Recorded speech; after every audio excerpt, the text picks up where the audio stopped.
Une nouvelle ère glaciaire a commencé. Les bâtiments, les rues et les voitures étaient recouverts de glace. Les températures continuent de baisser rapidement partout sur la Terre, mais depuis les écrans sur lesquels étaient diffusées les chaînes gouvernementales, un homme enveloppé dans des vêtements chauds a continué à exhorter les citoyens à ne pas abandonner. Il a assuré que le gouvernement n'a oublié personne et que les gens pourront survivre à la crise s'ils s'entraident. Cet appel retentit sur fond de bâtiments et d'équipements enfermés dans la glace, l'homme arguant que les gens restent ensemble. Les écrans de télévision, qui montraient un monde complètement glacé, étaient également entièrement recouverts d'une croûte de glace. À un moment donné, la diffusion s'est arrêtée. La pièce ressemblait à un entrepôt chaotique rempli de choses. Une voix qui y résonnait appelait Frank. Il y avait beaucoup de cartons près de la porte d'entrée gelée. La voix appela à nouveau Frank, et un homme portant de lourdes bottes et une batte à la main s'approcha de la porte. C'était un gars vêtu d'une veste chaude avec une capuche bordée de fourrure. Cet homme regardait par le judas de la porte.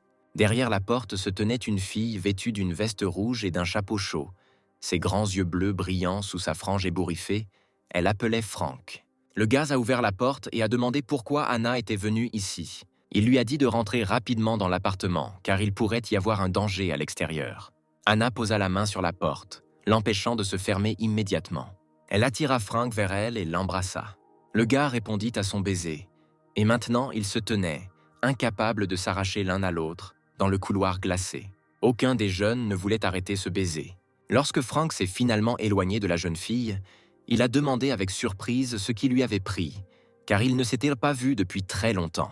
Anna a répondu qu'elle avait simplement réalisé qu'elle n'aimait que Frank. Elle a admis que ce qui se passait dans le monde lui a ouvert les yeux, et maintenant elle comprend qu'il serait préférable qu'elle soit avec Frank, car il l'aime aussi. Anna voulait qu'il soit toujours avec elle. La jeune fille a de nouveau tendu la main à Frank, et lui a dit qu'il devrait sentir comment son cœur battait s'il ne croyait pas ses paroles. Elle a dit qu'elle était prête à tout, si seulement il lui permettait de rester à côté de lui. Ces mots ont encore plus stupéfié Frank. Il a demandé si Anna pensait vraiment tout. Le gars sentait la fille s'accrocher à lui, le toucher avec son genou et sa cuisse. C'était une sensation très excitante. Frank a trouvé la force de dire qu'Anna n'avait aucune idée à quel point ces paroles signifiaient pour lui, mais ce n'était pas le bon moment. La fille ne l'a pas laissé finir. Elle lui a demandé de se taire pendant un moment. Elle lui a demandé de fermer les yeux. Frank a accédé à sa demande et a demandé ce qui se passerait ensuite. Une silhouette émergeant de l'obscurité balança une chauve-souris et l'abattit sur la tête de Frank. Le gars est tombé, et Hannah a demandé à l'étranger s'il l'avait tué. L'étranger lui a dit de ne pas prétendre être innocent parce qu'elle avait déjà imaginé comment tout se passerait. Ils l'ont traité de simplet et allaient voir ce qu'il cachait dans sa cachette. S'il calculait tout correctement, il serait capable de survivre jusqu'à l'arrivée des secours. Ils ont laissé Frank allongé dans une mare de son propre sang. Il était toujours en vie. Sa main tremblait, mais le gars ne pouvait pas la bouger. Il pensait qu'il était en train de mourir. Maintenant, il savait ce que ça faisait. Son assassin a serré Anna dans ses bras. La jeune fille a riposté de manière très peu convaincante, disant que le moment n'était pas venu, mais l'étranger a été surpris par sa soudaine coquetterie. Il a dit qu'il voulait bien récompenser sa compagne pour sa performance. Frank pensa qu'Anna était une femme vile et de sang-froid avant de fermer les yeux. Dans l'obscurité qui l'entourait, Frank discerna un point brillant qui grandissait ou se rapprochait assez rapidement. Le gars pensait que s'il avait une seconde vie, il ne solliciterait jamais l'attention d'Anna. Lorsque le rayonnement fut très proche de lui, il tendit la main vers cette lumière, éthérée et transparente. Il ne comprit pas ce que c'était. Cette lumière était si chaude. Frank pensait qu'il irait peut-être au paradis. Un flash lumineux l'éclaira. Quelque chose arrivait à sa main. Avec un grand cri, Frank ouvrit les yeux. Il ne réalisa pas immédiatement où il se trouvait. Il était assis sur le lit, et la lumière du soleil inondait la pièce à travers la grande fenêtre. Une demi-heure plus tard, Fran admirait le temps clair derrière la fenêtre. Un jour où il n'y avait pas de glace et où les oiseaux volaient dans le ciel. Il tendit la main vers les rayons du soleil. Il faisait incroyablement chaud. Il avait depuis longtemps oublié ce que l'on ressentait. Frank est sorti sur le balcon. Il a regardé la date sur le calendrier. C'était le 28 juin. La fin du monde commencerait le 15 juillet. D'une manière ou d'une autre, le gars a remonté le temps. Et il reste 2 semaines avant l'apocalypse. Cela signifiait que le ciel avait accordé à Frank une seconde tentative. Il y a eu juste un changement très étrange. Tout le temps, dès son réveil, la main droite de Frank brillait en rouge. Cela ne faisait pas mal ni ne provoquait de sensations désagréables, juste un peu de chaleur. Cette étrangeté ne se manifestait en aucune façon. Alors au début, Frank pensait même que tout n'était qu'une imagination. Soudain, le gars a éternué bruyamment. Suite à cela, la main a changé la couleur de la lueur. Elle est maintenant verte. La lueur devenait de plus en plus grande. Elle commençait déjà à effrayer Frank. Le gars est revenu du balcon dans la pièce, a bien fermé la porte et s'est arrêté pour reprendre son souffle et se remettre du choc. Il émit une lueur multicolore de sa main. Il n'y avait aucune explication scientifique à un tel fait. Après un certain temps, la lueur a de nouveau diminué. La lueur verte était en quelque sorte instable. Sa taille changeait constamment. La rouge ne le faisait pas. Frank s'assit sur le canapé. Il sentit soudain une fatigue l'envahir, ce qui avait probablement quelque chose à voir avec le feu vert. Frank lui serra furieusement la main. Il voulait vraiment savoir ce qu'était cette chose étrange. Soudain, l'idée lui vint que cela pourrait être quelque chose comme ces bandes dessinées qu'il lisait autrefois. Peut-être qu'il était comme un héros après sa renaissance. Et cela signifie qu'il pourrait avoir une capacité inappropriée. Pensant ainsi, Frank prit un couteau dans sa main brillante. Il n'y a eu aucune réaction avec le couteau. Mon estomac me faisait aussi penser à lui-même. J'avais vraiment envie de manger. Frank regarda dans le réfrigérateur, mais il était désespérément vide. Le gars se sentait mal, comme s'il était sur le point de perdre connaissance. Il se retourna. Il y avait un pot sur la table. Il s'agissait de graines de soja frites, un aliment qui n'existerait plus dans un monde post-apocalyptique. Cela ne constituait pas un repas complet, mais maintenant c'était savoureux, et nous pouvions ensuite faire les courses. Frank sortit les haricots du pot avec sa main brillante. Il lança un haricot en l'air pour l'attraper dans sa bouche. Soudain, il y eut une forte explosion. Lorsque la fumée s'est dissipée, Frank s'est rendu compte que le grain était passé de la torréfaction à l'état d'une tige entière. Le gars a réussi à mordre une partie de cette tige, et c'était complètement insipide. Frank regarda avec étonnement la plante dans sa main. On ne savait pas où étaient passés les haricots comestibles. La fatigue qui le tourmentait a aussi disparu quelque part. La lueur verte était-elle liée d'une manière ou d'une autre à cette plante, pensa Frank. Il y avait aussi des gousses matures sur la tige, et Frank en a choisi une. Le gars a ouvert la cosse, et il y avait des haricots entiers dedans. Frank fut surpris et ravi de cette découverte. Il s'avère qu'il avait un super pouvoir, cela s'est avéré incroyable. Frank aimerait en savoir plus. Mais maintenant, il avait des choses plus importantes à faire. Il lui fallait faire des réserves de nourriture. L'apocalypse était très proche. Il faisait chaud dehors. Les feuilles des arbres étaient vertes, et les oiseaux chantaient. Il y avait beaucoup de monde. Des flots de gens allaient dans des directions différentes. On pouvait voir des tenues lumineuses et des ballons. Frank marchait dans la rue et réfléchissait à ce qui lui était arrivé. Il voulait rétablir l'ordre des événements étranges avec la lueur. D'abord, la lumière était rouge. Puis, elle est passée au vert, qui est devenu de plus en plus petit. Son rythme cardiaque s'est accéléré. La fatigue est apparue. Frank a touché le soja avec une main lumineuse et ils se sont transformés en une plante à part entière. Frank voulait comprendre quel genre de capacité il avait reçu. Le gars a d'abord vu 2 jambes féminines dans des sandales ouvertes. Puis il a entendu une voix familière l'appelant par son nom. Anna se tenait devant lui et lui demanda s'il avait décidé d'aller faire du shopping aussi. Une rougeur embarrassée apparut sur le visage de la jeune fille. Elle dit qu'une telle coïncidence était peut-être le destin. Frank était choqué de voir maintenant Anna à côté de lui. Anna était la fille dont il rêvait depuis 3 ans, jour et nuit. Il faisait tout pour la rendre heureuse. Frank savait très bien qu'il n'était qu'une option de secours pour Anna. Il n'aurait jamais imaginé que cette fille puisse le tuer. Frank se força à se calmer. Ce n'était pas le moment de se venger. Il fallait d'abord se préparer à la fin du monde. Soudain, il réalisa qu'Anna l'avait déjà appelé à plusieurs reprises, et maintenant elle disait qu'il était figé pendant qu'elle lui parlait. Frank a dit que la fille était si belle aujourd'hui qu'il était complètement sans voix. Anna a ri et lui a demandé depuis quand il était devenu si romantique. La fille a dit que puisqu'ils s'étaient rencontrés avec tant de succès, alors peut-être qu'ils devraient faire du shopping ensemble. Frank s'est excusé et a répondu qu'il ne pouvait pas le faire aujourd'hui. Anna fut très surprise qu'il la dépasse. Frank pensait qu'il en avait assez de cette relation dans laquelle il n'était qu'un portefeuille avec des jambes. Le gars s'est rendu à Val-de-Marne, le plus grand supermarché de toute la région orientale. Lorsque la nouvelle ère glaciaire est arrivée, tout ce qui se trouvait dans le magasin a été retiré du jour au lendemain. Quelqu'un a eu beaucoup de chance. Mais Frank avait besoin d'acheter davantage de tout avant le début de l'apocalypse. Il a trouvé sur Internet des listes de ce qui pourrait être nécessaire pour survivre après la fin du monde, comprenant de la nourriture, des vêtements d'hiver, des médicaments, toutes sortes de petites choses, du carburant, beaucoup de choses. Il y avait juste un problème. Frank n'avait clairement pas assez d'argent sur son compte. Il ne comprenait pas comment il pouvait faire pour tout acheter. Soudain, le téléphone vibra et un nouveau message arriva. Frank a vu une offre pour un prêt important. Cela lui a donné une bonne idée, mais une telle opportunité lui est tout simplement sortie de la tête. Il était facile de s'endetter. Et le meilleur, c'est que vous n'aurez rien à rembourser, la fin du monde d'un jour à l'autre. À ce moment-là, Hannah marchait rapidement dans la rue. La jeune fille était si furieuse qu'elle a donné un coup de pied dans une boîte de conserve qui se trouvait sur son chemin.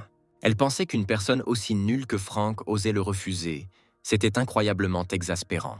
Après tout, ce type était un stupide perdant qui n'avait même pas sa propre voiture, pensa Hannah. Laissez-le juste essayer de lui écrire à nouveau. Soudain, l'attention de la jeune fille fut attirée par le signal d'une voiture de luxe qui approchait. La voiture a ralenti juste à côté de la fille. La voiture avait l'air très cool et chère. La fenêtre s'ouvrit légèrement. Frank conduisait et il salua Hannah. La jeune fille était choquée de le voir dans une telle situation. Frank est sorti de la voiture. Hannah a demandé à qui appartenait cette voiture, si c'était vraiment la sienne. Le gars a dit qu'il venait de l'acheter. Le gars a dit que les affaires de son père marchaient bien aux États-Unis, alors il a décidé de faire plaisir un peu à son fils. Frank venait d'emmener son père à l'aéroport. Hannah le regarda d'un air très surpris. « C'est ce que c'était », dit la jeune fille, parce qu'elle ne comprenait pas pourquoi Frank ne voulait pas se promener avec elle. Hannah retira une fausse larme et dit que Frank avait si froid qu'il lui semblait qu'il avait décidé de l'abandonner complètement. Frank sourit et la traita d'imbécile. Il passa son bras autour de sa taille et la rapprocha pour la regarder dans les yeux. Il lui demanda comment il pouvait vivre sans Hannah et lui assura qu'il ne la quitterait jamais. Hannah a baissé les yeux et a dit que Frank était très important pour elle. Puis elle a suggéré qu'ils dînent ensemble et regardent un film. Elle voulait mieux connaître le gars. Hannah leva les yeux pour voir la réaction de Frank, mais il n'était plus là. Frank sortait quelques cartons de la voiture. Il disait qu'il avait encore beaucoup à faire, par exemple. Vous devez tout comprendre. Hannah a demandé pourquoi il avait besoin de tant de choses, mais Frank a répondu qu'il n'y avait rien de spécial là-bas, juste des choses nécessaires. Puis il regarda Hannah et lui dit qu'il avait un cadeau pour elle. La jeune fille a souri et a répondu qu'elle attendrait ce cadeau avec impatience, mais maintenant qu'elle devait rentrer chez elle, Frank lui a souhaité bonne chance. Hannah pensait que la réconciliation était incroyablement facile et fluide. Frank pensait qu'il vaudrait mieux que la jeune fille ne connaisse pas l'existence de son entrepôt. Cet entrepôt était la clé de sa survie, la corde qui le maintiendrait au-dessus de l'abîme. Et quand la fin du monde viendrait, Hannah obtiendrait ce qu'elle méritait.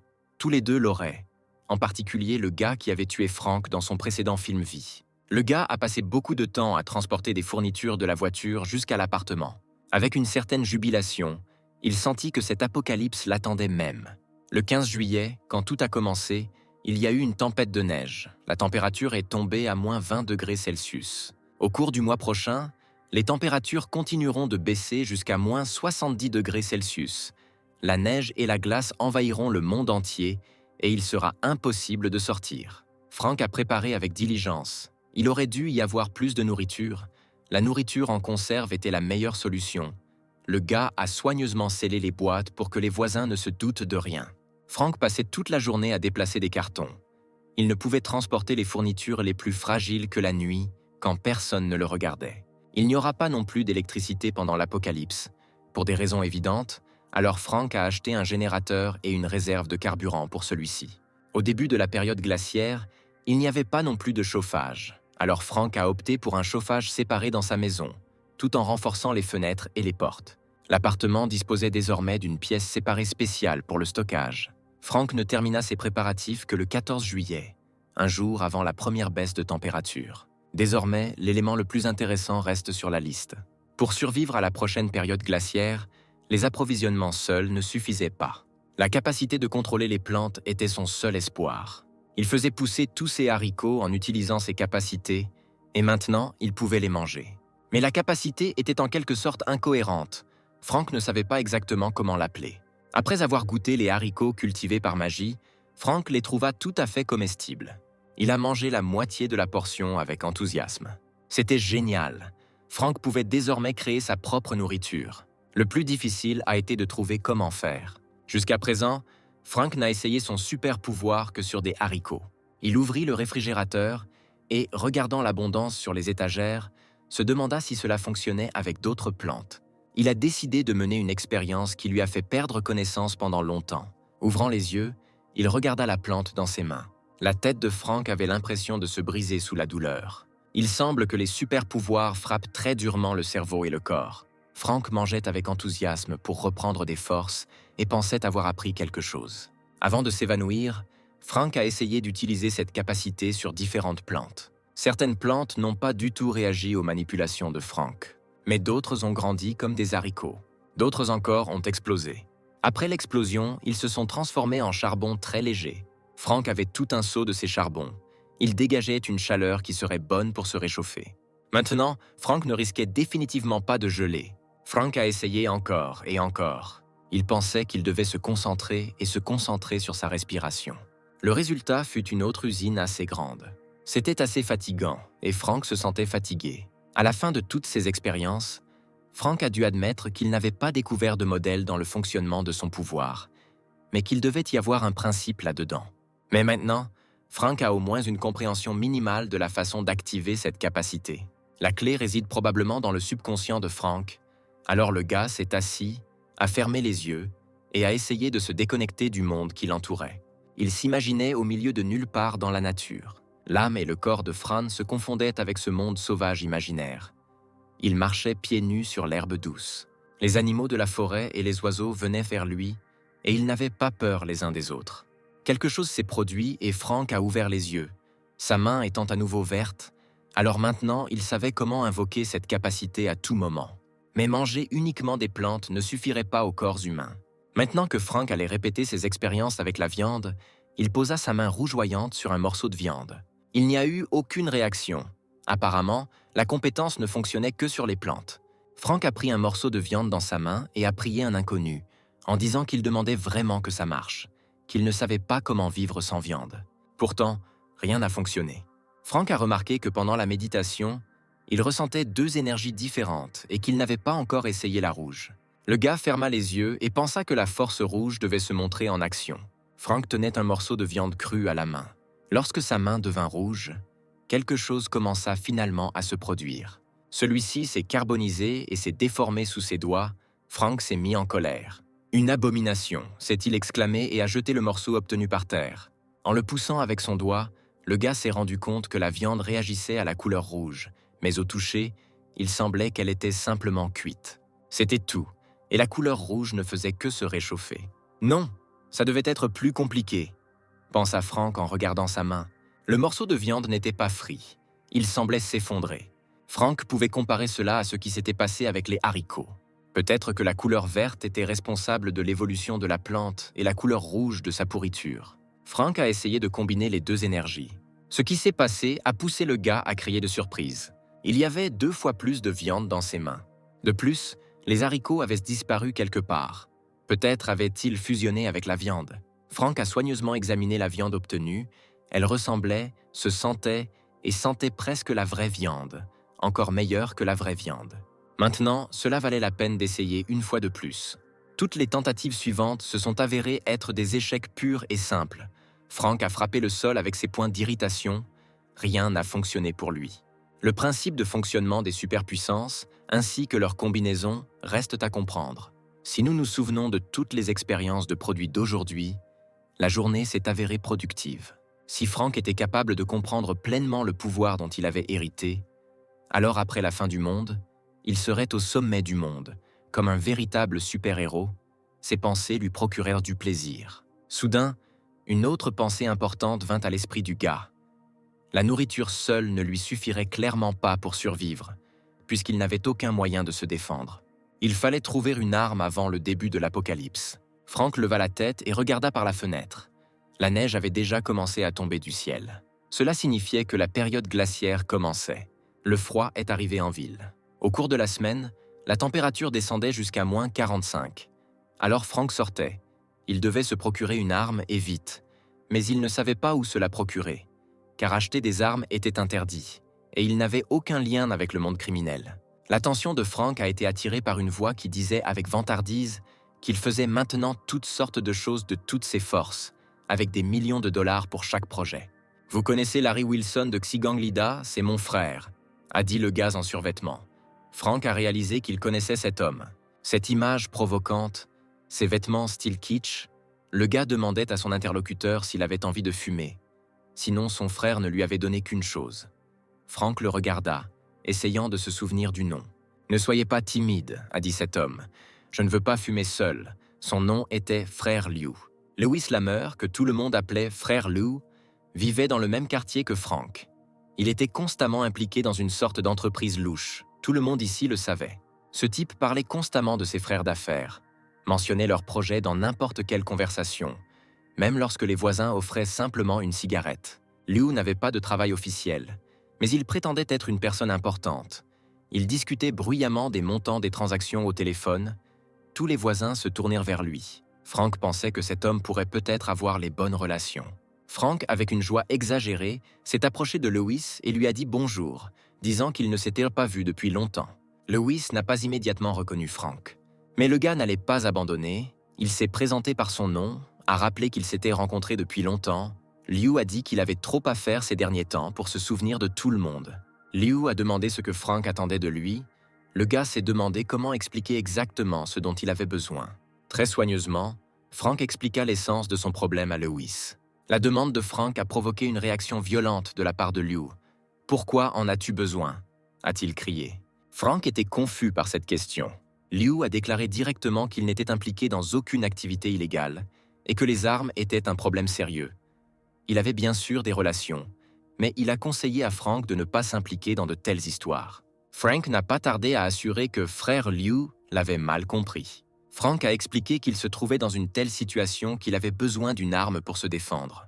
Frank a raconté qu'il se rendait récemment au travail à vélo et qu'un homme est passé devant lui et n'arrêtait pas de cracher. Et le crachat a touché le visage de Frank. Frank a demandé pourquoi il avait fait cela, et au lieu de répondre, il a craché à nouveau. Frank a attaqué l'homme avec ses poings et l'a battu. L'homme est parti, mais a menacé que Frank le regretterait. Le lendemain, ses amis ont tendu une embuscade à Frank près de son travail et l'ont attaqué avec 5 d'entre eux, le battant sévèrement. Frank a subi une terrible humiliation. Alors maintenant, il avait besoin d'une arme. L'histoire a impressionné Lewis.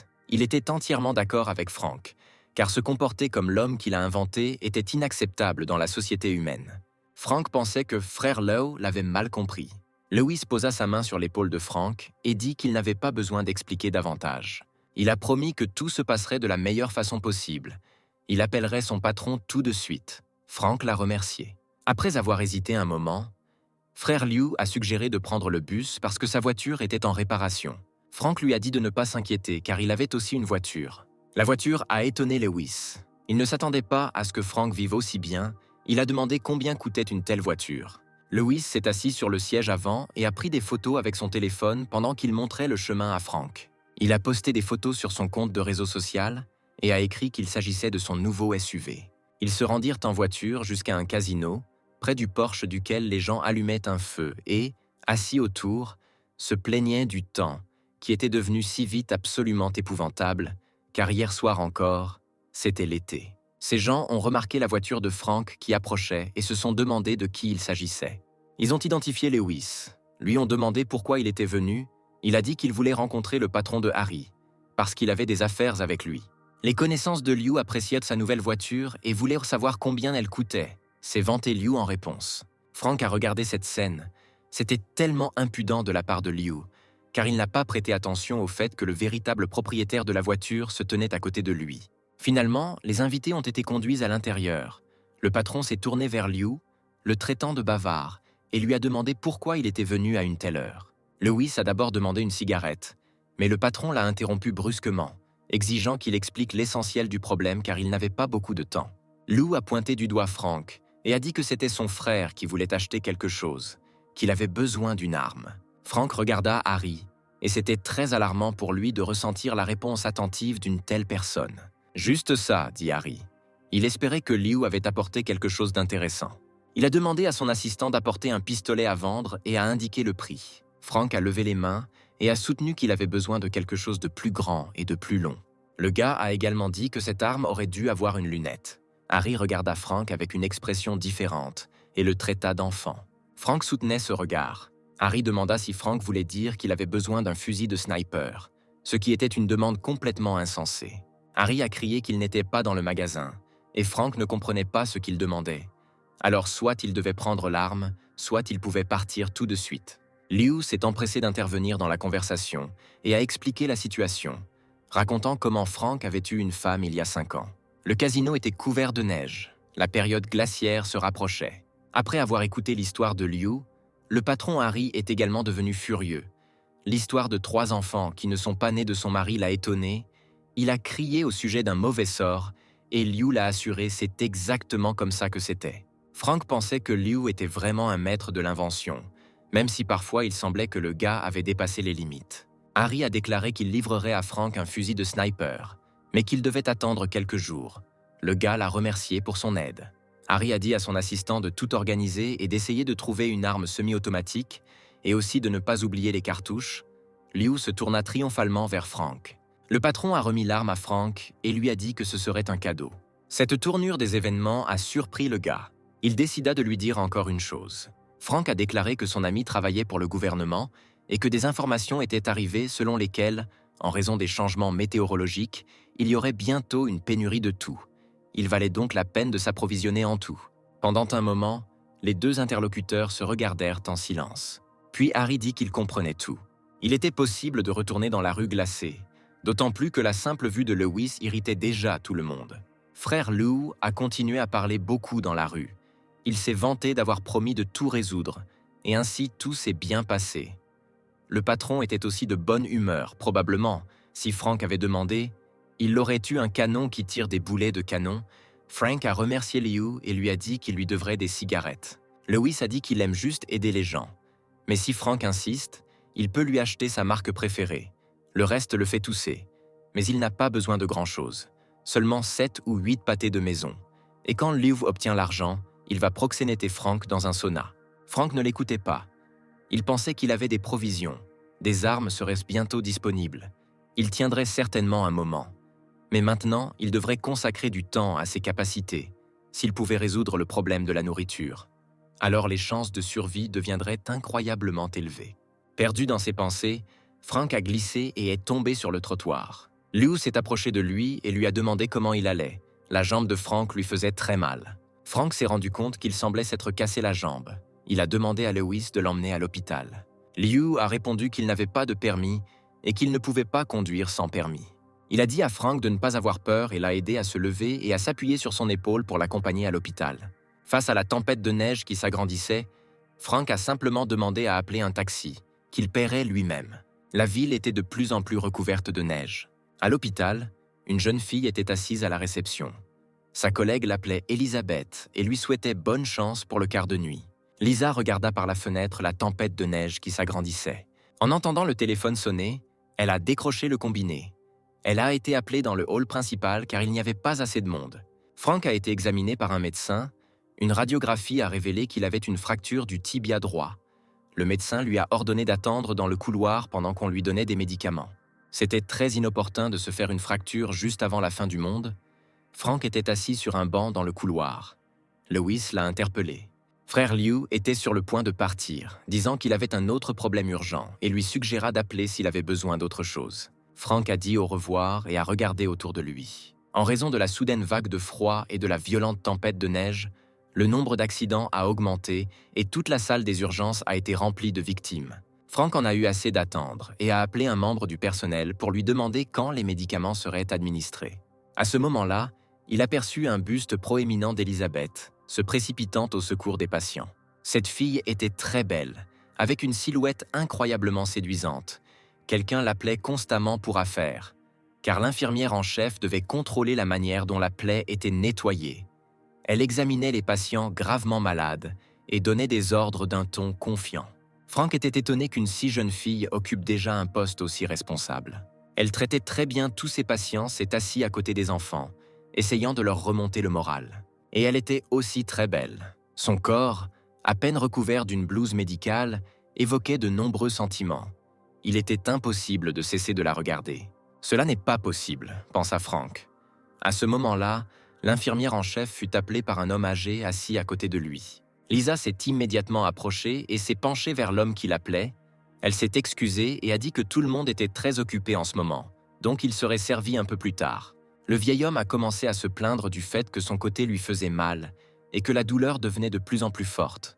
Il a demandé une consultation, mais à ce moment-là, il a secrètement pris une photo de la fille sous sa jupe. Lisa a dit que sans radiographie, elle ne pouvait rien conseiller. L'homme lui tendit la main et lui demanda de l'examiner pendant qu'il la guidait. Il attrapa la fille et l'attira vers lui, faisant semblant de montrer exactement où il avait mal au côté. Ellie le supplia de la laisser partir, puis attendit que le médecin traitant de garde vienne l'examiner. L'homme a dit qu'il n'avait pas encore atteint la partie la plus intéressante. Sa main a saisi les fesses de la jeune fille. Un coup de béquille bien ciblé a forcé le vieil homme à lâcher la fille. Il est tombé au sol et Elisabeth a demandé s'il allait bien. Frank, qui a renversé l'homme, s'est excusé en disant que c'était la première fois qu'il utilisait des béquilles et qu'il n'avait pas encore appris à s'en servir. Le gars a tendu la main vers le téléphone du vieil homme, lui a demandé avec sympathie s'il était cassé. L'homme a crié de ne pas y toucher. Frank a quand même regardé le téléphone, même si le propriétaire lui criait de le rendre rapidement. Le gars regarda cet homme avec colère. « Mon oncle, tu es si courageux si tu oses harceler les infirmières de l'hôpital et les prendre en photo, » a déclaré Frank. Puis il a dit à l'homme de partir le plus tôt possible s'il ne veut pas que la sécurité le jette dehors. Frank a déclaré qu'il ne pouvait pas rendre le téléphone, mais que s'il voyait l'homme faire cela à nouveau, il l'exposerait et divulguerait les données sur Internet. Le vieil homme le regarda avec colère. Il commença à courir vers la sortie, bien qu'Elisabeth l'appelât. L'infirmière s'est occupée de l'homme et lui a demandé comment il s'était enfui si vite si son côté lui faisait mal. Frank n'en croyait pas ses propres yeux. Cette fille était incroyablement naïve. Frank lui a montré une photo sur son téléphone et lui a dit que ce pervers avait pris une photo d'elle sous sa jupe. Elle a haleté de surprise que je n'ai pas compris tout de suite. Frank lui a tendu le téléphone, car c'était à elle de décider de supprimer la photo ou d'aller voir la police. Le gars a conseillé à Lisa d'être prudente, car il y a beaucoup de pervers dans le monde moderne. La jeune fille, elle était gênée, a remercié Frank et lui a posé des questions sur sa jambe blessée. Elle s'est assise à côté de lui sur le sol et a posé la jambe du gars sur ses genoux pour l'examiner et la panser. Lisa a dit que ça ne faisait pas trop mal. Frank a accepté et l'a remercié. L'infirmière a objecté que c'était elle qui devrait le remercier et qu'elle ne permettrait plus aux méchants de rester impunis. Frank lui a conseillé d'être plus prudente à l'avenir. À ce moment-là, son pied touchait les seins luxuriants de la jeune fille, mais elle n'y prêtait aucune attention. Quelqu'un a de nouveau appelé l'infirmière en chef et la jeune fille s'est retournée volontiers. Elle s'est dépêchée de continuer son travail, regardant finalement en arrière et disant à Frank de ne pas oublier de revenir changer le pansement dans une semaine. Frank soupira, pensant à ce qui leur arriverait dans une semaine, puis il prit sa béquille. « Au revoir », dit-il déjà sur le seuil. Le lendemain, le temps s'est dégradé. Un message d'urgence a été annoncé à la télévision. De fortes chutes de neige et une forte vague de froid étaient attendues dans toutes les régions du pays d'ici 24 heures. Selon des nouvelles de l'étranger, des changements brusques de température ont été observés dans le monde entier. Des experts nationaux ainsi que des experts de 46 pays se sont rendus à une réunion de l'ONU pour discuter de la cause de ces conditions météorologiques. Alors que Frank écoutait les informations tout en se réchauffant près de son puissant poêle, les experts ont déclaré que la vague de froid inhabituelle ne durerait pas longtemps, mais les téléspectateurs ont néanmoins été invités à prêter attention aux précautions et aux avertissements de catastrophe. Le présentateur à l'écran nous a dit de ne pas paniquer, de ne faire confiance à personne et de ne pas répandre de rumeurs nous-mêmes, car cette catastrophe sera bientôt passée. Frank buvait du vin et pensait que les autorités cachent toujours la véritable situation, utilisent de fausses informations pour apaiser les masses. Si lui-même n'était pas mort un jour, il aurait cru leurs fausses déclarations. Cette fois, le gars a fait le plein à l'avance de tout ce dont il avait besoin. La maison était protégée, le matériel de chauffage était prêt. Frank se sentait très bien préparé, donc il n'y avait aucune raison de s'inquiéter. Tout à coup, les messages ont commencé à affluer sur son téléphone. C'était un groupe de discussion du complexe résidentiel Shasti.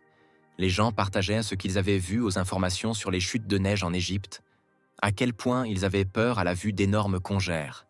Quelqu'un avait peur de sortir. Quelqu'un s'inquiétait du travail. Frank, les voisins discutaient de toute leur force de la situation. Quelqu'un sous le surnom de Marginal a écrit que ces fortes chutes de neige n'étaient pas causées par des intempéries ordinaires, mais par des processus se produisant dans les entrailles de la Terre. Il fallait se rappeler qu'il ne s'agissait pas d'un blizzard ordinaire et que la période glaciaire allait bientôt arriver. Ces messages surprirent Frank. L'inconnu était trop conscient de l'avenir. Il semblait que ce Marginal méritait qu'on y prête attention. Les participants au chat se sont tournés vers la société de gestion pour lui demander de déneiger. Car les voitures ne pouvaient pas quitter le parking. Les résidents étaient indignés, car ils avaient payé leur propriété et maintenant ils ne pouvaient même plus se rendre au magasin. Et tous les produits des supermarchés seraient bientôt épuisés. D'autres ont répondu que personne ne pourrait de toute façon voyager avec de telles chutes de neige, car il était même impossible de sortir du complexe résidentiel. Il faisait moins 20 degrés dehors. Personne ne savait combien de temps cela durerait. Tous ceux qui pouvaient s'approvisionner sur la nourriture, si vous ne vous dépêchez pas, vous ne pourrez peut-être pas arriver à temps plus tard. L'un des habitants les plus déterminés a directement exigé que les représentants de la société de gestion sortent et s'expliquent. La société de gestion a répondu que, malheureusement, la neige était trop abondante et que ses capacités étaient trop limitées. Cela a provoqué une forte indignation. Les gens voulaient savoir pourquoi ils payaient. Si l'entreprise ne pouvait même pas faire face à de tels problèmes, certains ont exigé que leur argent leur soit restitué. Frank pensait que tout cela était très stupide, car il était vraiment impossible pour les gens ordinaires de déblayer toute cette neige. Une personne est entrée dans le chat et a demandé d'arrêter de se disputer.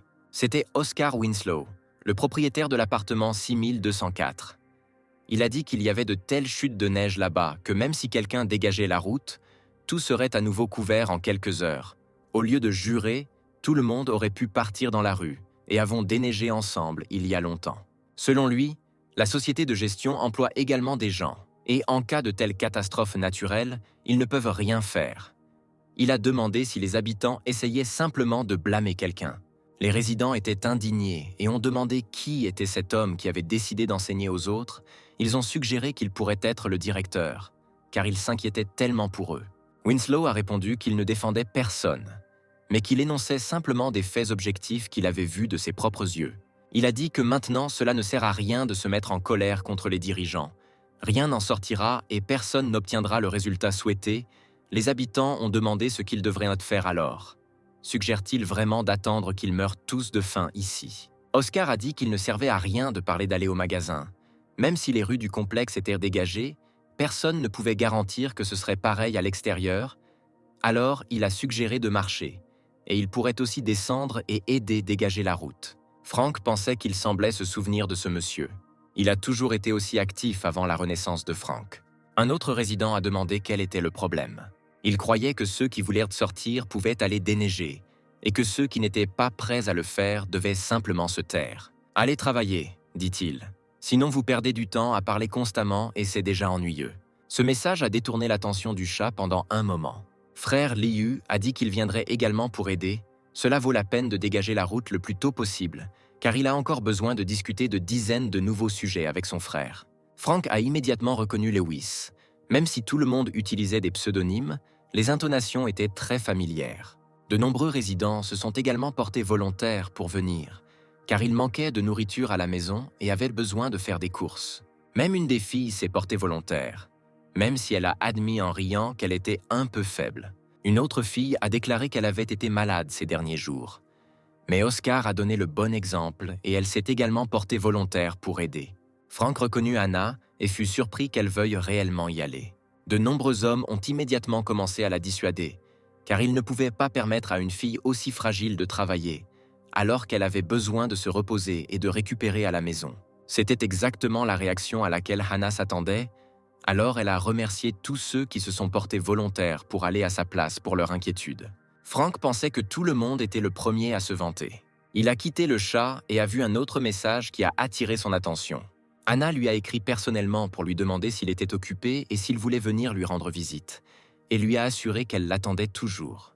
La jeune fille n'a pas oublié d'écrire qu'avant de venir la voir, Frank devrait aller au supermarché et acheter plus de nourriture. Anna a envoyé une jolie photo d'elle assise sur son lit, l'attendant. Frank pensait que même par ce temps, la fille essayait de le séduire avec pratiquement aucun vêtement, mais suivre ses instructions lui coûterait très cher. Il réfléchit à quoi répondre. regarda sa jambe bandée et trouva immédiatement la bonne option. Anna était très en colère contre son message. 3 jours se sont écoulés depuis le début de l'apocalypse. La température extérieure n'est pas restée supérieure à moins 20 degrés et le système de chauffage des maisons n'est pas encore tombé en panne. Internet a également fonctionné, de sorte que la vie humaine quotidienne a continué. Frank passait son temps à regarder des vidéos sur Internet. Ce n'est que le 3e jour, pensa-t-il, et c'est déjà devenu tellement ennuyeux qu'il semble que son plus gros problème pendant l'apocalypse soit la solitude. La jambe était également loin d'être dans le meilleur état possible. Il lui faudrait plusieurs mois pour se remettre complètement d'une telle blessure. Le gars a continué à regarder les vidéos. Il est tombé sur une histoire sur la question de savoir s'il y avait vraiment des gens dans le monde capables de se régénérer. Frank a lu avec surprise comment les médecins ont recousu les blessures d'un homme qui a sauté du 15e étage, puis a découvert que ses organes internes et ses os commençaient à se rétablir. La nouvelle a rappelé à Frank quelque chose sur lui-même. Maintenant, il lui paraissait étrange qu'il n'ait pas deviné lui-même. Il avait également un super pouvoir, alors il provoqua une lueur verte dans sa main. Il plaça sa main brillante à l'endroit où se trouvait la fracture. Cela a pris du temps. Rien ne s'est passé au début. Frank a essayé d'utiliser toute la puissance de ses capacités. Le pouvoir pénétra sous son bandage, mais rien ne changea. Frank a décidé qu'il avait tort de penser que la lumière verte pouvait guérir les blessures. Il se sentait très somnolent et fatigué. Il vit une tête de chèvre bêler bruyamment et lui-même portant la coiffe d'un chef indien. Frank était assis sur le dos d'un énorme bélier, le chef du troupeau, et des têtes de chèvres avec des ailes au lieu d'oreilles volèrent d'en haut. Frank leur ordonna d'aller se promener. Le troupeau galopait en avant, les têtes volant au-dessus de lui. Frank agitait une sorte de queue, la faisant tournoyer au-dessus de sa tête. Soudain, Frank glissa du dos du bélier. Il est tombé et sa jambe s'est cassée. Le gars a atteint sa propre cheville. L'un des béliers s'est approché de lui et a commencé à le lécher. Frank caressa le bélier. Le bélier tira la langue. Cette langue devint soudainement inhabituellement longue et s'enroula autour de la cheville de Frank. Le bélier l'a tiré par la jambe et l'a projeté sur le dos. La langue le tenait fermement, enveloppant tout le tibia. Frank s'est réveillé sur son canapé en criant et en sueur froide. Il réalisa que tout cela n'était qu'un mauvais rêve. Mais le gars ne comprenait toujours pas pourquoi il rêvait de ça. Frank regarda sa jambe, enveloppée d'une lueur verte. Frank ôta résolument les bandages et marcha sur le sol. La jambe allait parfaitement bien. Frank a émis l'hypothèse que la lumière verte la guérissait pendant son sommeil. Il décida de vérifier si c'était vraiment le cas. Avec un soupir, le gars prit un couteau de cuisine. Il s'est coupé le doigt jusqu'à ce qu'il saigne. Puis il a provoqué une lueur verte. Frank a vraiment aimé l'effet. À ce moment-là, les gens dans la rue déblayaient la neige. Oscar, vêtu d'un manteau élégant, était parmi eux. Il a remercié les gens pour leur travail. S'est adressé à beaucoup d'entre eux par leur nom et a souligné l'importance de l'aide par une journée aussi enneigée. L'oncle Wilmer a déclaré avec un sourire que les frères de la famille Mason ont fait l'essentiel du travail. Les jumeaux Mason sourirent joyeusement. Soudain, ils remarquèrent comment une fille glissait et tombait dans une congère. Les frères se sont précipités à son secours et lui ont demandé si elle était blessée, car le sol était gelé et elle devait être plus prudente. La jeune fille sourit gentiment et répondit qu'elle allait bien. Les frères ont dit qu'ils iraient dégager la route principale, mais que si la jeune fille avait besoin d'aide, elle pouvait s'adresser à eux. Oscar pressait les ouvriers, parce que la neige devenait de plus en plus lourde. Si les gens voulaient avoir le temps d'aller faire leurs courses, ils devaient se dépêcher. Les autres habitants étaient d'accord avec lui. Lorsque grand-père Jacob prononça le mot « acheter », il sembla se souvenir de quelque chose. Au début, le vieil homme n'a pas expliqué aux autres ce qu'il voulait dire, car ce n'était probablement pas si important. Oscar a insisté, et Jacob a dit qu'il avait récemment entendu dire qu'un gars qui habite à proximité déplaçait chaque jour un tas de trucs dans sa voiture. Oscar a remarqué que c'était la chose la plus courante. Peut-être que la personne venait juste de déménager et était en train d'organiser son appartement. Jacob a remarqué qu'il avait vu des bouteilles de gaz et une cheminée. Cela ne ressemblait pas à un mouvement normal. Le vieil homme remarqua que cela ressemblait davantage à des préparatifs pour l'apocalypse. Les frères Mason ont signalé que la route principale avait été dégagée et qu'ils pouvaient sortir. Oncle Jacob a remercié les gars, ils ont fait du bon travail. Une autre personne s'est approchée des frères et leur a demandé ce qu'ils chuchotaient. Les préparatifs de l'apocalypse semblaient intéressants. Une boule de neige a volé dans la tête de cet homme. La fille qui a commencé a dit à Raphaël d'arrêter d'être paresseux et de continuer à travailler. L'homme s'est tourné vers elle et, la pointant de la main, lui a demandé pourquoi elle pensait qu'il était paresseux, parce que c'était lui qui faisait tout le travail, et elle devait se regarder. La fille a repoussé sa main, exigeant qu'il ne la pointe pas son doigt vers elle. Oscar a dit aux deux hommes d'arrêter de se disputer. La route principale était déjà dégagée. La fille aux vêtements roses était très heureuse de pouvoir se détendre et se préparer à aller au supermarché. Les frères Mason ont déclaré que leur famille avait besoin d'acheter beaucoup, pour eux et pour leur mère, qui avait besoin de fournitures dans une autre ville. L'oncle Jacob a demandé à Oscar ce qu'il en pensait, s'il y avait un lien avec la catastrophe naturelle actuelle. Oscar ne répondit pas tout de suite. Il regardait son téléphone. Puis il a admis qu'il ne s'en souciait pas vraiment. Il croyait que la tempête de neige habituelle prendrait bientôt fin, que la vie de chacun était sur le point de revenir à la normale. Il était donc peu probable qu'il y ait un lien entre les deux événements. Même si la catastrophe ne s'est pas terminée de sitôt, Oscar ne voyait rien de mal à ce que quelqu'un ait beaucoup de fournitures dans sa maison. L'oncle Jacob a ri et a dit qu'Oscar avait raison. Il était surpris d'être si jeune et si intelligent. Pendant ce temps, le blizzard s'intensifiait. Oscar a ordonné aux gens de s'aligner en colonne, de ne pas se bousculer. Le temps se détériorait et ils devaient essayer de revenir dans les 3 heures. Des gens avec des sacs à dos et des parapluies sont allés faire une randonnée jusqu'au supermarché. Les fenêtres de l'appartement de Frank étaient bien éclairées. La glace recouvrait complètement les cadres des fenêtres. Frank s'est réveillé parce que quelqu'un frappait à sa porte. Il se força à peine à se lever du canapé. Enfilant une veste et une écharpe, Frank ouvrit la porte et dit à son invité qu'il dormait profondément. Lew se tenait sur le seuil, apportant l'arme commandée. Il lui fit part de la gratitude d'Harry, qui, sur les conseils de Frank, avait fait des provisions à l'avance. Lew lui-même n'était clairement pas satisfait de quelque chose. Frank lui a demandé quel était le problème. Lew a déclaré qu'ils avaient dégagé la route aujourd'hui pour se rendre dans un magasin du district Est, mais qu'elle était vide pendant la nuit. Frank était surpris que cela soit vrai. Lew lui dit au revoir, lui dit de s'habiller chaudement et de vaquer à ses occupations. Frank a emporté l'étui avec le fusil dans son entrepôt. Il réfléchit à ce que Lew avait dit. Est-ce que quelqu'un a vraiment vidé le supermarché pendant la nuit? Dans les bandes dessinées et les romans que Frank lisait, seules les personnes dotées de super pouvoirs pouvaient le faire, en aspirant tous les objets dans l'espace. Le gars pensait que de tels personnages pouvaient aussi exister, c'était alarmant. Il était nécessaire d'étudier plus attentivement nos propres capacités, afin que, lorsque nous rencontrions d'autres personnes dotées de pouvoirs, nous puissions prendre certaines mesures. À ce stade, Frank savait que sa capacité pouvait réagir avec divers aliments. Frank a pris un haricot dans l'assiette. Le gars pensait que la probabilité de succès était faible. Avec le soja, elle n'était qu'1 sur 10, et encore moins avec la viande. Frank regarda sa main qui brillait en vert et essaya de comprendre pourquoi cela s'était produit. Une explosion verte se produisit à nouveau dans sa main. Lorsque la fumée s'est dissipée, il n'y avait que du charbon dans la paume de Frank. Le taux de réussite était en effet négligeable. Aujourd'hui, le gars a dû tout comprendre. Frank regarda sa montre. Il était 10h45. Il tenait à la main une grosse tige de plante. Toute une montagne de conséquences de ses expériences infructueuses s'accumulait à proximité. Mais maintenant, le gars pensait avoir enfin compris de quoi il s'agissait. Il s'est avéré que l'énergie de la lumière verte n'est pas constante lorsqu'elle est utilisée. Tous les produits avaient des valeurs énergétiques différentes. Quand tout va mal, l'expérience échoue. L'échelle qu'il s'était dessinée mentalement lui semblait familière. Elle lui rappelait ce groupe musical qui était populaire il y a 10 ans. Frank a suggéré qu'une certaine quantité d'énergie est comparable à la direction du mouvement. Les valeurs d'énergie injectées par seconde doivent être correctes pour atteindre le pic. Frank était heureux d'avoir trouvé une sorte de système dans tout. Il est maintenant temps d'expérimenter avec la viande. Avec lui, tout était différent. Si quelque chose ne va pas, cela se transforme en une sorte de liquide noir désagréable.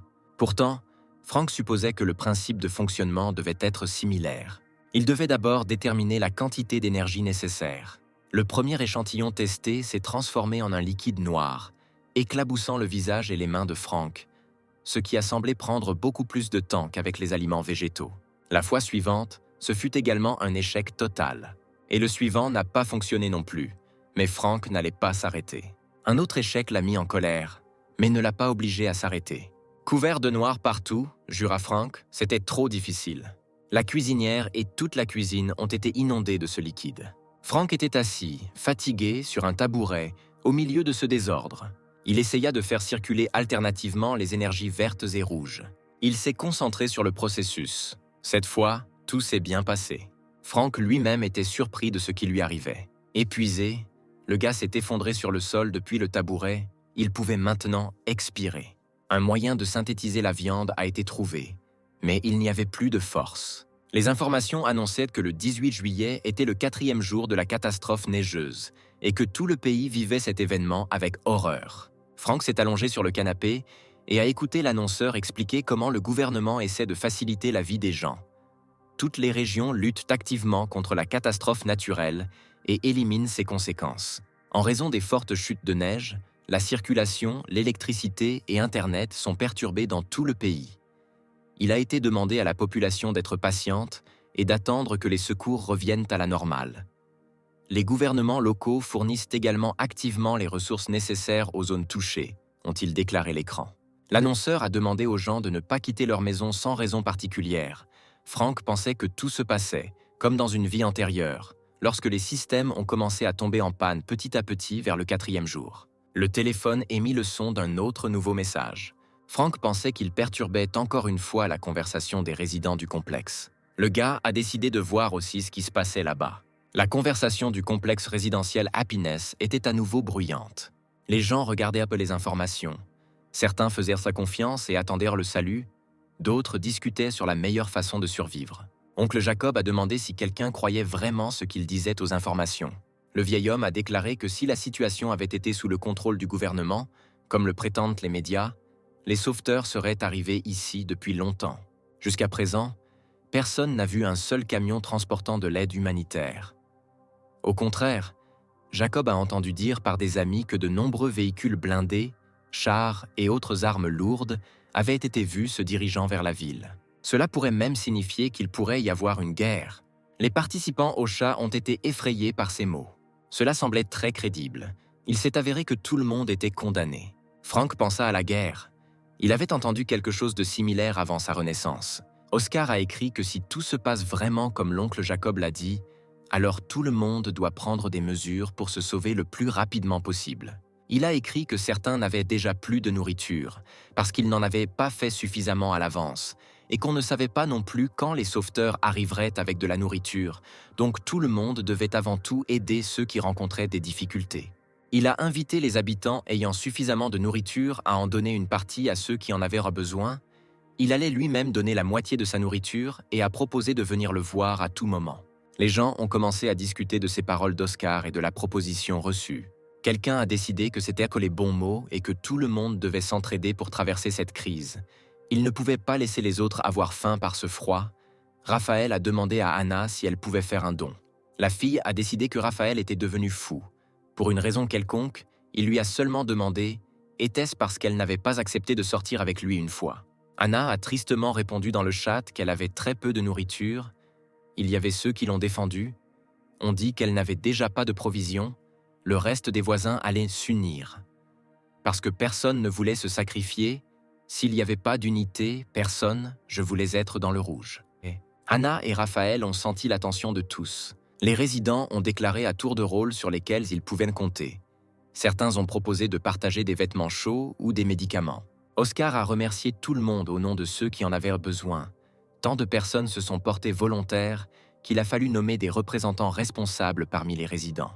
Ils ont créé quelque chose comme un comité d'urgence temporaire qui serait responsable de la coordination et du soutien. Frank pensait que tout était exactement comme avant la Renaissance et pensait que ce n'était qu'un moyen de tromper ceux qui donnèrent de la nourriture. Le 19 juillet arriva le 5e jour de la fin du monde.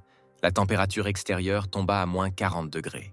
Le système de chauffage était complètement éteint en raison de conditions météorologiques extrêmes. Tout le monde cherchait un moyen de rester au chaud. Certains utilisaient des vêtements et de nombreuses couvertures chaudes. Quelqu'un a allumé un feu dans des poêles faits maison. Tout comme dans une vie antérieure. La situation n'a fait qu'empirer. Mais Frank allait toujours bien. Il s'est préparé un smoothie et a sorti un morceau de gâteau du réfrigérateur. Le bruit soudain d'un téléphone le fit sursauter. Il a reçu un appel d'un numéro inconnu. Frank a accepté l'appel. La personne qui a appelé s'est identifiée comme un représentant du 8e bâtiment et a dit que les résidents allaient recommencer à dégager la route dans 20 minutes. Après le nettoyage, ils devaient se rendre au parking souterrain pour s'enregistrer. Frank pensait que c'était fou de commencer à nettoyer quand il y avait déjà tellement de neige. Et pourtant, il est descendu dans le hall du premier étage, car il pensait que ce n'était pas le moment de se disputer avec ses voisins. Il voulait minimiser la probabilité de révéler les secrets de son appartement. En regardant par la fenêtre, Frank vit que la neige avait déjà recouvert presque tout le premier étage. Les gens étaient bouleversés et disaient que hier encore, tout avait été correctement déblayé, qu'ils n'avaient jamais vu autant de neige de leur vie et qu'ils devaient au moins essayer d'ouvrir les portes. L'homme à la pelle fit signe à Frank de s'approcher de lui. Il fallait s'appuyer sur la porte pour essayer de l'ouvrir. Au compte de 3, les portes s'ouvrirent et une tempête de neige se précipita dans le bâtiment. Il y avait trop de neige, les gens se couvraient le visage, essayèrent de se cacher du vent, le froid glacial les enchaînait, la neige couvrait leurs yeux, donc il était impossible de les ouvrir.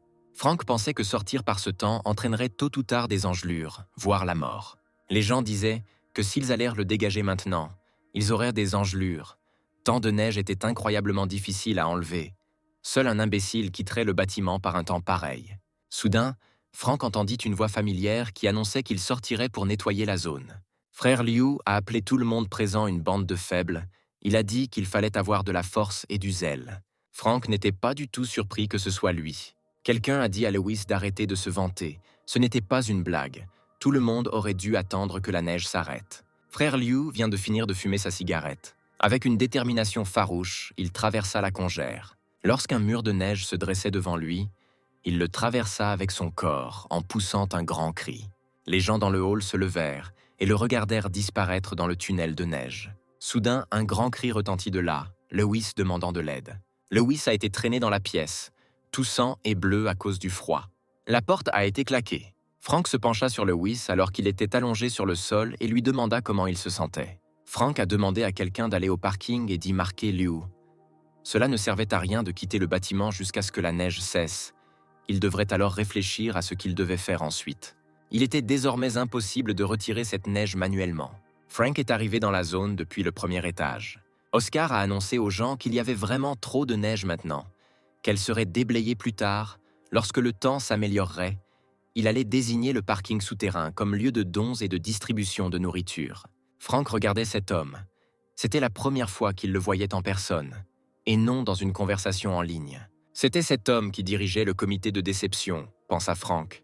Oscar a encore une fois remercié tout le monde pour son inquiétude. Il a admis qu'il ne s'attendait pas à ce qu'autant de résidents soient prêts à faire don de leurs fournitures. Cette générosité a aidé beaucoup de personnes dans le besoin. Les gens disaient que c'était une chose courante, qu'ils devaient s'entraider dans les moments difficiles. Beaucoup pensaient que c'était le seul moyen de survivre à la crise. Frank pensait que le désastre ne s'arrêterait pas et que tous ces gens regretteraient plus d'une fois leur décision. Lewis a dit qu'il allait monter. Frank lui a dit au revoir. Soudain, Frank remarqua une fille portant une drôle de veste. La jeune fille portait de lourds cartons et a demandé à la laisser passer. Frank l'a reconnue comme étant l'infirmière de l'hôpital. « Oh !» dit la fille en tombant sur Frank. Le gars l'a soutenue ainsi que la boîte et lui a demandé comment elle se sentait. Elle a dit merci et, levant les yeux, a soudainement reconnu Frank. Puis, elle s'est souvenue de la dernière réunion et a interrogé le gars sur sa jambe. Elle a été surprise que la fracture guérisse si rapidement. Frank a levé les mains et a expliqué qu'il avait simplement une bonne régénération depuis son enfance. Ses bleus habituels disparaissent en quelques jours. Elisabeth parut très surprise. Ses yeux brillaient et elle disait que c'était très bien. Frank a attrapé une pile de cartons et a proposé son aide. La fille a répondu que tout allait bien et que les cartons étaient trop lourds. Mais Frank a insisté, cela pourrait être considéré comme un remerciement pour le pansement. La fille l'a remercié pour le dérangement. Mais quand Frank a pris les cartons, il s'est avéré qu'ils étaient vraiment très lourds. Il pouvait à peine les tenir. Frank a demandé ce qu'ils contenaient. Elisabeth a souri et a dit que certains médicaments étaient destinés à être donnés. Elle a demandé si c'était trop lourd puisqu'elle pouvait encore porter ses affaires seule. Ces mots ont dérouté le gars et il a dit que les boîtes étaient très légères. Lisa a remarqué qu'il n'était absolument pas nécessaire de faire semblant. Elle était beaucoup plus forte que la plupart des gars. Frank a été surpris et a demandé s'il s'agissait d'une sorte de force innée. Elisabeth a répondu que ce n'était pas le cas, mais qu'il y avait des raisons. Frank la regarda avec confusion. La jeune fille était gênée, s'est excusée et a déclaré que si quelque chose se produisait soudainement, elle-même ne pourrait rien expliquer. Puis elle se souvint qu'ils ne s'étaient toujours pas rencontrés. Frank a prononcé son nom. La jeune fille s'est également présentée et a dit qu'elle était très heureuse de vous rencontrer. Frank la regardait avec des yeux embrumés. Elizabeth a demandé ce que Frank faisait dans la vie. Le gars a répondu qu'il était un fainéant. Pour une raison quelconque, cela a surpris la fille, même s'il n'était pas clair ce qui était si surprenant chez ceux qui ne font rien. Une des autres personnes dans la foule a poussé Lisa. Elle haleta et faillit tomber sur Frank. Ses seins se pressèrent contre le mec, le embarrassant. Lisa s'est éloignée et a demandé pardon. Mais Frank a déclaré que rien de grave ne s'était produit. À ce moment-là, Hannah s'est approchée d'eux. Elle a salué Frank et lui a demandé pourquoi il ne lui avait pas dit qu'il serait également là. Hannah s'est également dépêchée de se blottir contre le gars. Elle l'a pris par le bras et lui a demandé qui était avec lui. Était-ce sa petite amie? Elizabeth a pris ses cartons et a dit qu'elle n'interviendrait pas, l'a remerciée pour son aide et est partie. Frank s'est occupé d'elle quand il a demandé à Hannah pourquoi elle était venue. La fille a répondu qu'elle allait chercher des fournitures et a ajouté qu'il ne lui avait rien écrit. Elle était même inquiète si quelque chose était arrivé au gars. Frank a souri et a dit qu'il allait lui écrire, mais Hannah n'y a pas cru et a dit qu'elle ne devrait pas lui mentir, car elle a vu le gars parler et rire avec cette fille. Hannah l'a regardé dans les yeux et lui a demandé s'il avait de la nourriture supplémentaire à la maison parce qu'elle n'avait presque plus de tout et lui a demandé de la partager avec elle. Frank sourit avec une certaine jubilation. Il a dit qu'il n'avait pas non plus beaucoup de nourriture, mais qu'il pouvait la lui prêter. Et il s'est également rappelé qu'Hannah elle-même n'avait pas répondu à ce message. Frank a serré Hannah dans ses bras et lui a demandé si elle voulait rester avec lui pendant quelques jours. La jeune fille le regarda attentivement. Elle a dit qu'elle ne comprenait tout simplement pas très bien ce qu'il voulait dire. S'il voulait discuter, il pouvait lui écrire à tout moment. Frank s'est retourné et a bâillé, disant que cela ressemblait à un refus, alors il partirait. Une main gantée saisit sa veste. Hannah a dit qu'elle avait l'impression qu'il avait beaucoup changé, et elle lui a rappelé qu'il savait qu'elle était extrêmement sérieuse au sujet des relations. La fille a assuré qu'elle ne voulait tout simplement pas que les autres pensent qu'elle n'était avec Frank que pour les fournitures, alors autant lui donner du temps. « Hannah !» dit Frank en la regardant. Il pensait qu'il aurait pu croire la fille s'il n'était pas mort à ce moment-là. Mais maintenant, il avait incroyablement envie d'arracher ce vilain masque. Il se souvint de la façon dont il avait regardé avec des yeux embués le baiser d'Hannah avec l'étranger qu'il avait tué. Il aimerait retrouver cet homme. Ensuite, Frank a pensé qu'il n'avait pas du tout besoin de chercher cette personne. Il pouvait simplement se comporter de la même manière qu'avant la Renaissance. Il attendra juste qu'Hannah l'amène. Frank a dit à Hannah qu'il plaisantait et la fille l'a regardé avec de grands yeux. Il l'a prise par les épaules et lui a dit qu'il attendrait sa réponse et que demain il apporterait à manger. Hannah a dit que Frank était le meilleur. Ils se sont dit au revoir. Hannah a promis de lui écrire plus tard. Frank lui a dit de faire attention et de ne pas attraper froid. Finalement, la jeune fille est partie avec un sourire malicieux sur le visage. Frank lui sourit. La vie en captivité dans les glaces s'est poursuivie. Les fenêtres et les balcons du bâtiment étaient entièrement recouverts de glace. Hannah a écrit plusieurs messages à Frank. Elle lui a demandé ce qu'il faisait, lui a rappelé qu'il y avait 2 jours, il avait promis de lui apporter à manger et se demandait pourquoi il ne lui répondait pas. Frank a apprécié son dîner fraîchement préparé. Il a noté que par un tel temps, il ne faut manger que des plats chauds. Les expériences que Frank a menées ces derniers jours l'ont aidé à comprendre 2 choses. Premièrement, la viande ne pouvait pas augmenter indéfiniment. Deuxièmement, il était recyclable à l'infini, tout comme le soja. Auparavant, Frank mangeait la moitié des pousses et transformait l'autre. Et maintenant, il essayait de faire de même avec la viande. À partir d'un demi-morceau de bœuf et d'une graine de soja, Frank a obtenu un morceau de viande entier. Il a répété cela avec un autre morceau en utilisant le même principe. Mais le résultat est resté le même. Frank a expérimenté encore et encore. Mais rien n'a changé, comme il s'y attendait. Désormais, il n'aura plus à craindre de manquer de nourriture tôt ou tard. Le 2 août, Frank a regardé un reportage sur une île enneigée des Maldives, à 75 km de l'équateur, où la température était tombée à moins 42 degrés. L'île entière était recouverte de glace et de neige, et l'océan gelait également à une vitesse inimaginable.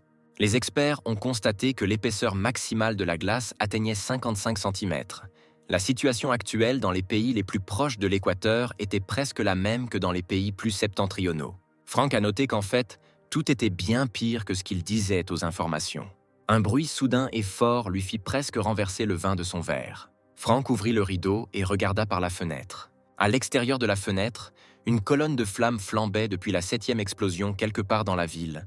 Frank se demandait ce qui se passait réellement là-bas. De nombreux hélicoptères tournaient dans le ciel enneigé. Frank a regardé la conversation. Ses voisins bien-aimés étaient également paniqués. Dans le parking souterrain, les habitants échangeaient divers produits et choses. Beaucoup en ont même profité pour extorquer de l'argent, ce qui a provoqué de nombreuses bagarres. Le chat indique que le conseil a déclaré que ceux qui en ont besoin doivent désormais faire la queue pour recevoir des fournitures. Frank se rendit au parking du 6e bâtiment du 2e pâté de maison. Il s'enveloppait dans une veste chaude et éternuait constamment. Il faisait terriblement froid ici. Les gens se disputaient pour savoir quelle était leur place dans la file d'attente. Quelqu'un criait que s'ils n'avaient pas besoin d'informations, ils ne seraient jamais venus ici. Frank se souvient d'une violente émeute avant sa renaissance, mais la cause exacte de l'émeute n'a jamais été connue. Maintenant, le gars allait découvrir l'état des choses, afin de minimiser les risques pour lui-même à l'avenir. Frank a remarqué qu'il y avait beaucoup de mendiants dans le parking. Les gens se tenaient à un point de distribution spécialement créé. Quelqu'un était indigné qu'il y ait tant de cartons dans l'entrepôt, mais on lui a donné des miettes. La personne qui distribuait de la nourriture a répondu que tout était divisé à parts égales. Un homme a exigé que toutes les fournitures qu'il avait données précédemment lui soient restituées. Mais on lui a répondu que, malheureusement, les dons ne pouvaient pas être restitués. Oscar a dit que la catastrophe battait son plein. Alors il espérait que les gens se mettraient dans une position telle que lorsque tout serait fini, ils récupéreraient tout le double. Mais les gens ne savaient pas combien de temps durerait le froid, alors ils voulaient leur nourriture en ce moment. D'autres ont cru Oscar et ont exigé de faire preuve de respect. Si tout était rendu plus tard, il ne servait plus à rien d'essayer d'obtenir plus que ce qui était dû. Ils ont crié à tout le monde de prendre sa part et de partir. Parce qu'il y avait beaucoup de gens qui faisaient en la queue, il n'était pas nécessaire de les arrêter. Ils ont qualifié d'hypocrisie que quelqu'un puisse donner de la nourriture et maintenant la réclamer. Tout le monde dans le comité a travaillé dur. Il n'était pas nécessaire de les déranger. Frank savait qu'il serait impossible de restituer les dons. Mais il estimait que se placer sur un plan moral élevé et accuser les gens de donner plus que ce qu'ils recevaient était tout simplement honteux. Lewis a déclaré qu'il n'avait jamais vu des gens aussi impudiques. Il remarqua Frank et le salua. Frank a dit qu'il ne s'était pas vu depuis longtemps et a demandé comment Lew allait ces derniers temps. Lewis a répondu qu'il allait plutôt bien. Il s'est plaint d'être un peu malade, et Frank a été surpris que son ami qualifie cela de belle vie. Frère Lew a admis qu'il ne buvait que de l'eau depuis longtemps pour apaiser sa faim. Frank a demandé si son ami n'avait vraiment plus de nourriture. Lewis a déclaré qu'il pensait aider tout le monde et qu'il en avait fait don de la majeure partie au comité. En conséquence, il ne restait plus de nourriture et le blizzard n'allait nulle part. Lew remarqua que les fournitures du comité n'étaient pas suffisantes pendant longtemps. S'il avait su à l'avance que ce serait le cas, il en aurait gardé davantage pour lui. Frank a dit que Lew était comme un frère pour lui. Il a demandé à Lewis de lui rendre un service, dont il a exposé l'essence à son oreille. Lew a demandé si Frank lui donnerait vraiment 4 paquets de nouilles instantanées et 2 saucisses. Frank a confirmé et a dit qu'il savait à quel point c'était peu, mais qu'il ne lui restait plus grand-chose. Lew a déclaré avec émotion qu'il n'oublierait jamais la gentillesse de Frank. L'a remercié de ne pas l'avoir laissé dans la faim et le froid. Frank lui a demandé d'arrêter. Lew a dit qu'il s'occuperait des courses de son ami. Frank lui a dit de revenir manger plus tard. Lewis a dit au revoir et est allé faire la queue à l'épicerie. Frank pensait que la course ne lui avait coûté que quelques paquets de nouilles instantanées et quelques saucisses, mais qu'il n'aurait plus besoin de trouver l'information lui-même. Il se sentait un peu désolé d'avoir envoyé frère Lew là-bas, mais Frank aimait bien plus s'allonger sur le canapé à la maison, manger de la nourriture délicieuse et jouer à des jeux que faire des affaires. Frank a entendu quelqu'un l'appeler par son nom.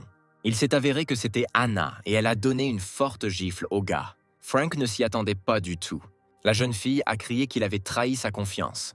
Elle a demandé à haute voix pourquoi le gars ne répondait pas à ses messages. Frank essaya de se remettre de sa surprise. Il toucha sa joue brûlante pour voir si Anna venait de le frapper. Frank n'avait pas encore réglé son passé avec elle, et elle le gifla à nouveau. Anna semblait penser que Frank était facile à diriger. Elle a demandé au gars s'il était devenu sourd ou muet, ou peut-être qu'il n'avait tout simplement pas entendu ce qu'elle lui avait dit. Anna était furieuse. Le flux de ses paroles n'était pas arrêté même par le fait que sa respiration se glaçait à cause du froid. Frank lui a dit de lui pardonner et a voulu expliquer son comportement. Son histoire sur les fournitures volées a indigné Anna. Frank a dit qu'il avait laissé les fournitures à la porte, qu'il était retourné chercher les clés et qu'en sortant, il avait découvert que la nourriture manquait, Anna lui a demandé s'il les cherchait. La jeune fille le regarda dans les yeux avec enthousiasme et lui demanda s'il avait encore de la nourriture. Frank a répondu qu'il y en avait très peu. Si vous laissiez un repas par jour, cela ne suffirait que pour quelques jours. Anna fut soudain heureuse d'entendre ces mots. Elle a dit que si Frank mangeait une fois tous les 2 jours, il y en aurait aussi assez pour elle, et ils pourraient alors survivre ensemble à ce désastre. Frank réalisa avec surprise que sa petite amie n'avait ni honte ni conscience. Elle aussi prononçait ces phrases avec une telle aisance. Il comprit qu'aux yeux de cette fille, il n'était rien d'autre qu'un outil qu'on pouvait utiliser en cas de besoin. Frank a dit d'accord. Après tout, il a promis de donner la moitié à Hannah. La fille l'a remercié et lui a demandé s'il pouvait tout lui donner maintenant. Mais Frank a promis de lui écrire le soir après le ménage. Hannah a répondu qu'elle attendrait, mais maintenant elle partirait, et Frank n'aurait pas dû rester ici non plus, pour ne pas attraper froid. Frank lui a dit au revoir jusqu'au soir. Le soir, la fille l'a encore bombardé de messages. Elle lui a demandé si elle pouvait entrer maintenant, ce qui se passait avec sa nourriture, et a dit qu'elle l'attendait déjà en bas à la maison, lui demandant quand il descendrait, car c'était « il fait très froid ici ». Hannah s'est assise dans le couloir et a écrit à Frank, essayant de deviner ce qu'il faisait pour qu'il ne réponde ni aux messages ni aux appels. Elle s'inquiétait de savoir s'il la quitterait à nouveau.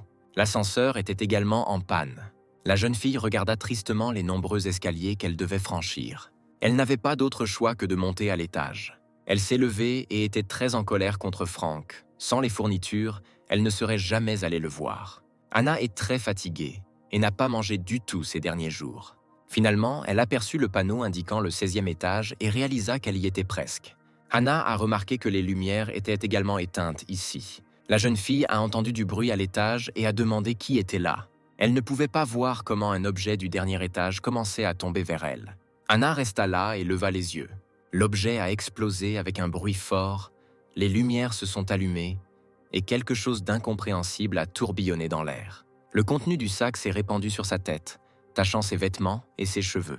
À ce moment-là, Frank est apparu, il a demandé pardon à Hannah, il s'est endormi dès qu'il s'est réveillé et a vu les messages. Il a immédiatement couru vers elle. Puis la lumière s'est soudainement éteinte. Le gars a heurté la balustrade et n'a pas pu tenir le sac de farine. Le contenu du sac renversé sur Hannah, elle restait là toute sale et criait que Frank ne pouvait rien faire de bien. La fille se sentait dégoûtante. Frank la regarda et sourit secrètement, car en fait, il avait tout planifié de cette façon. Il tendit à Hannah un petit sac et lui dit que les courses étaient dedans. Hannah a regardé à l'intérieur. Ce qu'elle y a trouvé ressemblait à des légumes gâtés et à une sorte de déchet en général. La fille, elle a dit qu'il était possible de manger quelque chose comme ça. Mais Frank s'est gratté la tête et a dit qu'il le gardait parce que c'était tout ce qu'il avait. Il tendit la main vers le sac à main et dit à la jeune fille de le rendre si elle n'en avait pas besoin. Hannah tenait son sac près d'elle et protestait en disant qu'elle n'avait pas dit qu'elle n'en avait pas besoin. Frank se demandait si c'était la même belle déesse qu'il courtisait de toutes ses forces. Hannah a dit que la moisissure n'était qu'en surface. Tous ces légumes étaient censés être comestibles à l'intérieur. Elle les couperait simplement et pourrait les manger. La jeune fille a également exigé qu'elle lui donne également de la farine. Après tout, il en restait encore la moitié dans le sac déchiré. Hannah a commencé à redescendre les escaliers. Frank s'est occupé d'elle et a pensé que la nourriture y était tellement gâtée que des problèmes d'estomac étaient garantis pendant plusieurs jours. Et par ce temps, la fille ne pourra pas se laver sous la douche. Elle devra donc se promener dans l'agonie. Frank, en sifflant, se dirigea vers son appartement. Soudain, il lui sembla que quelqu'un le surveillait. Ce regard dans le dos était trop fort. Frank ne l'a pas montré, mais il a pensé à quelque chose de vague. Frank était clairement suivi par quelqu'un. Le type s'est tourné vers le couloir et s'est caché derrière un rebord du mur. Il aperçut l'ombre d'un homme qui le suivait. Puis il remarqua les bottes chaudes de l'homme. Frank fit un saut rapide. Il attrapa son poursuivant par le col de sa veste. Frank a jeté l'étranger au sol et se préparait déjà à le battre, lui demandant s'il était fatigué de vivre. À ce moment-là, il regarda de plus près.